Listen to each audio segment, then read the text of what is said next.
Hello guys, అందరూ ఎలా ఉన్నారు? బాగున్నారా? మేమైతే చాలా బాగున్నాం. ఈరోజు వీడియోలో శరవణ భవన్ స్టైల్లో రవ్వ కేసరి చేస్తున్నాను. వీడియోని స్కిప్ చేయకుండా ఎండ్ వరకు చూసేయండి. ఇంగ్రీడియంట్స్ అన్నీ నేను స్క్రీన్ మీదే ఇచ్చేసాను. గీ ఎక్కువ తినేవాళ్ళు 1.5 కప్పు తీసుకోండి. అండ్ షుగర్ కూడా ఎక్కువ తినేవాళ్ళు 1.5 కప్పు తీసుకోండి. ప్యాన్ బాగా హీట్ అయ్యాక 1/2 కప్పు నెయ్యి వేసుకోండి. మీరు రవ్వని ఏ కప్పుతో అయితే మెజర్ చేసుకుంటారో అదే కప్పుతో అన్నిటినీ మెజర్ చేసుకోవాలి. గీ హీట్ అయ్యాక కాజు వేసుకొని కాజు గోల్డెన్ కలర్ వచ్చేంత వరకు లో ఫ్లేమ్లో పెట్టి వేయించుకోవాలి.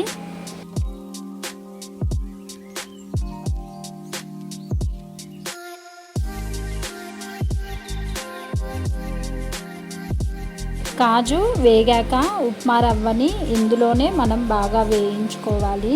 కాజుతో వేయించుకుంటే టేస్ట్ చాలా బాగా వస్తుంది. మనం వేసుకున్న ఉప్మా రవ్వ కూడా కలర్ చేంజ్ అయ్యేంత వరకు, అంటే గోల్డెన్ కలర్ వచ్చేంత వరకు లో ఫ్లేమ్లో పెట్టుకొని వేయించుకోవాలి. హై ఫ్లేమ్లో పెట్టుకుంటే త్వరగా మాడిపోతుంది. ఈ రెసిపీ మొత్తం మనం మీడియం ఫ్లేమ్ లేదా లో ఫ్లేమ్లోనే కుక్ చేసుకోవాలి. అప్పుడే బాగా వస్తుంది. ఇలా రవ్వ మనకి బాగా గోల్డెన్ కలర్లో వచ్చిన తర్వాత వాటర్ మనం నార్మల్ వాటర్ అయితే యూజ్ చేయకూడదు, హాట్ వాటర్ని యూజ్ చేయాలి. 1 కప్పు రవ్వకి 3 కప్పుల వాటర్ని మనం యాడ్ చేసుకోవాలి. హాట్ వాటర్నే యాడ్ చేసుకోవాలి. ఇది గుర్తుపెట్టుకోండి, నార్మల్ వాటర్ అస్సలు యూజ్ చేయకూడదు. ఇలా నార్మల్ వాటర్ యూజ్ చేయడం వల్ల రవ్వ బాగా మెత్తబడిపోతుంది. సో హాట్ వాటర్నే యూజ్ చేయాలి. చెన్నైలో ఈ స్వీట్ రెసిపీ లేకుండా ఏ ఫంక్షన్స్ అండ్ మ్యారేజెస్ ఉండవు, అంత ఫేమస్ చెన్నైలో. ఇలా లో ఫ్లేమ్లో రవ్వని బాగా ఉడికించుకోవాలి.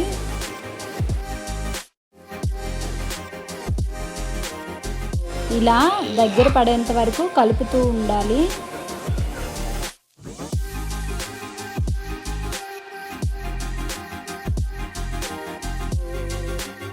ఇప్పుడు కొంచెం దగ్గర పడింది కదా, సో మనం షుగర్ని యాడ్ చేసుకోవాలి. ముందే చెప్పాను కదా, ఎక్కువ షుగర్ తినే వాళ్ళైతే 1.5 కప్పు షుగర్ వేసుకోండి. నేను ఇక్కడ 1 కప్పే యూజ్ చేశాను.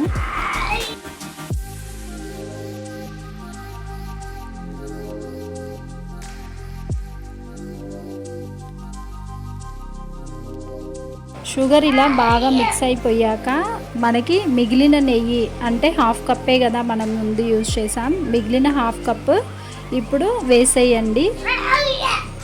ఇలా ఇప్పుడు మధ్యలో వేసుకోవడం వల్ల మనకి ఈ స్వీట్ నోట్లో పెట్టుకుంటేనే కరిగిపోతుంది, అంత చాలా బాగా వస్తుంది.